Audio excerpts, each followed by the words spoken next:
Hello guys, eto, pag-usapan naman natin ang issue na naman ito at sinabi nila fake daw yung video.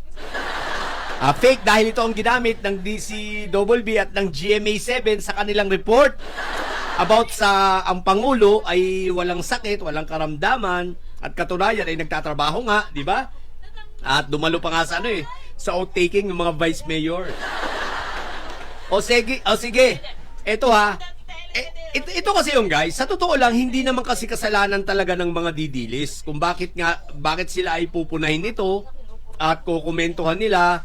Kasi nga, ang may kasalanan talaga nito ay GMA. Bakit kamo? GMA7, DCWB. Alam nyo naman mga bubo yung didilis. Tapos maglalabas pa kayo ng ganyan. Katulad dito, maliwanag naman yan, no? Ang nakalagay dyan, file video. Ibig sabihin ng file video, hindi, kumbaga kumukuha lang sila ng mga video clippings at ginagamit, pero hindi ibig sabihin, yun na. Diba? Ganun naman sa news reporting. Kumukuha ng mga clips na galing sa iba, sa mga nakaraan. Basta ang importante, yung taong tinutukoy ay nandun. Kayo namang nasa GMA7, alam nyo naman na may viewers kayong didilis, bubo yung mga yan. Hindi yan nakakaintindi, hindi nga nakapagtapos ng kinder Tapos maglalagay pa kayo ng ganyan, Manny Vargas, file videos. Hindi nila naiintindihan yan Ayan tuloy, ang sabi nila sa inyo, fake news kayo. Fake news daw ang GMA7, dahil ang pinakita nyo, nandyan pa si Enrile tsaka si Bersamin.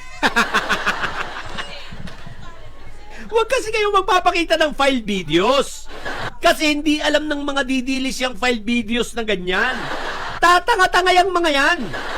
Pag kayo maglalabas ng news, ipakita nyo na agad yung actual. Hindi yung gumagamit pa kayo ng file videos tapos may narration lang Huwag ganun. Alam nyo naman, buti kung ang mga nanonood lang sa inyo katulad namin. Di ba? Intindi agad namin yan. Maliwanag naman, file videos.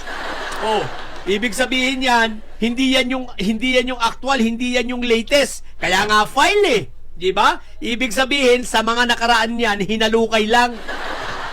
Di ba? Hindi yan yung latest news. Kung latest news sana ang nakalagay diyan, latest video. Hindi file videos. Ibig sabihin galing sa baul. What the heck?